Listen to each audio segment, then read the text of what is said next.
guys, welcome back to my channel. So, have you ever heard a chiropractor called a quack or unscientific or not a real doctor? Well, my goodness. Well, if you're like me, you're probably wondering, where did those terms come from and why are they used? So today I'm here to uncover the truth. I had the privilege of reading a book. It's not yet published, unfortunately, and there's only one copy of it, just because they're in the works of trying to get it published. But it is, I'll insert a picture of it here. It basically covers the Wilkes trial, which, if you don't know what that is, I had no idea before coming in school what it was. It's a trial that was against the American Medical Association, and what they did is they uncovered a whole bunch of documents and transcripts of this committee that the AMA created to contain and eliminate chiropractic. You're probably like, hold up, what? There's no way that's true. And I didn't believe it either. I was like, no way, like that's insane, like how is this possible? But it makes a lot of sense when you read into the details of why. So in 1964, the Committee on Quackery was created by the AMA, and Doyle Taylor was the head of this committee. Just pause and take a second, because Committee on Quackery, literally that was the name of the committee, was Committee on Quackery. I'm just gonna go through a couple things that this committee did and some of the rules and regulations that they created against chiropractic. So one of the things that their goals was to create this whole stigma around chiropractic. Basically that it was unscientific and that we were inferior to doctors, that our schooling was not adequate. Okay, I'm gonna read a direct quote. So this is by Dr. David Stevens, a member of the Committee on Quackery, and he said his goal was to de-license chiropractic wherever possible. He said in quotes that this will be a gradual evolution and erosion of the chiropractor's position by continued harassment, and first through professional contacts and then hopefully public contacts, and gradually as our political skills improve, increasing the restrictive legislation drafted, of course, in the public good, but reducing the chiropractor's activity. So pretty much the whole aim of this committee was to say that chiropractic was a public health hazard and that it was dangerous, when really they didn't have much evidence to back that up. And actually, to the contrary, there were a couple doctors that stood up in this case, some that were orthopedic surgeons that basically went on to explain how their education actually had some gaps in it and that they had sent their patients to chiropractors and gotten great results. So besides painting this whole public picture of chiropractors being not real doctors and being dangerous, they also went ahead and created legislation so that doctors, MDs, and other healthcare professionals could not interact with chiropractors.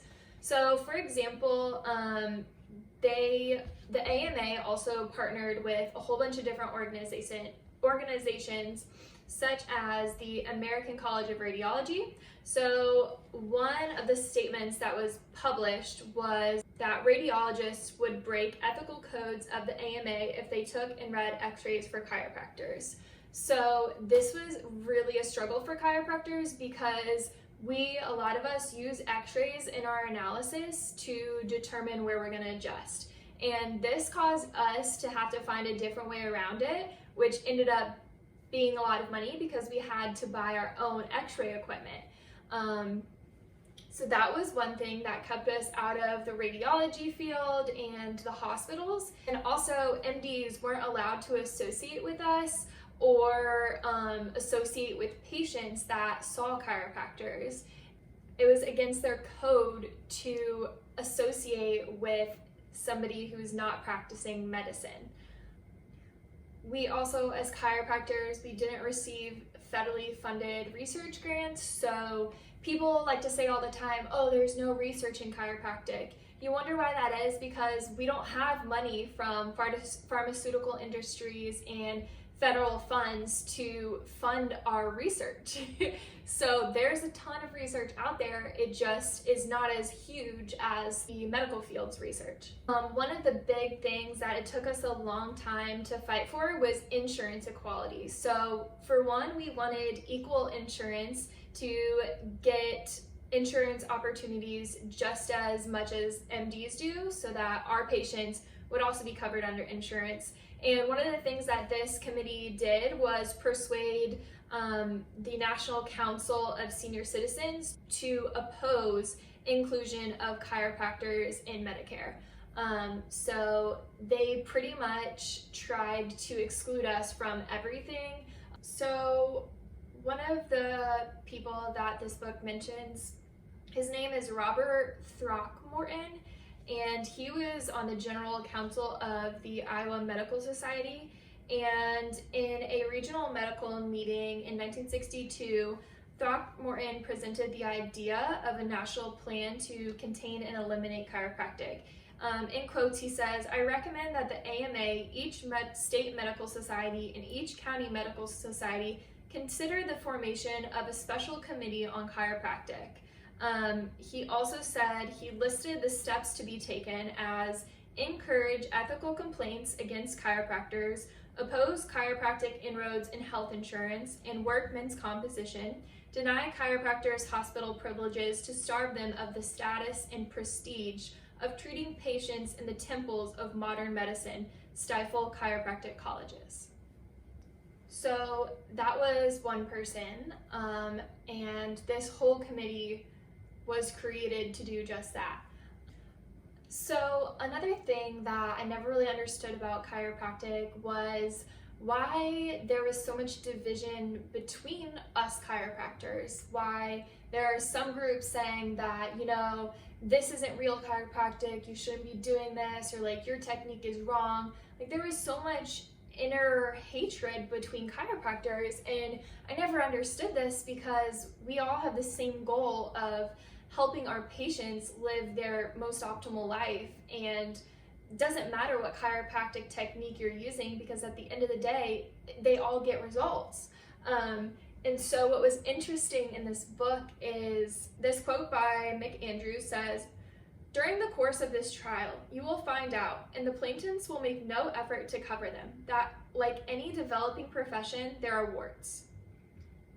There are shortcomings from the profession. There are arguments between factions in the profession. There are differences in philosophy and points of view, and the AMA set out to exaggerate these to make them more pronounced, to cause a falling out among the various factions in chiropractic, literally to promote disunity among the chiropractors."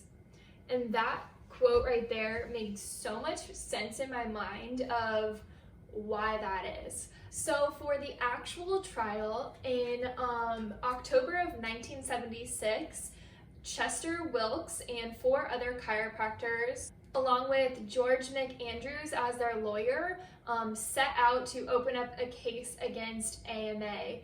And what happened was they had a trial and they lost that trial, basically due to an unfair jury, but they didn't give up. In September of 1983, they got a retrial, and then in 1987, they actually won the lawsuit.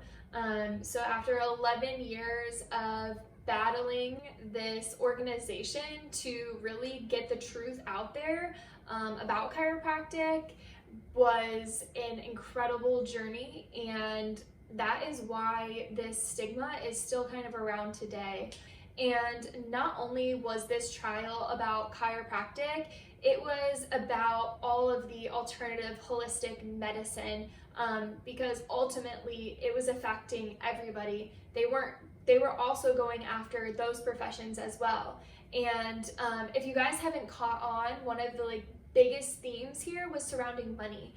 Not doctor, but the lawyer McAndrews actually stated that there was enough evidence to show that this committee was not created for the public health safety, but actually because of money and the amount of money that they would lose in insurance, just because of this profession. Because chiropractic is a profession where we don't need anything but our hands to heal, and that would cause a lot of money to be lost in the medical side of things. So thank you guys for listening to this video. If you all have any questions, if you liked this video, please give it a thumbs up, comment, like, and subscribe, and I'll be posting more. Really? Okay. Like, I don't understand how people can be so evil. It blows my mind.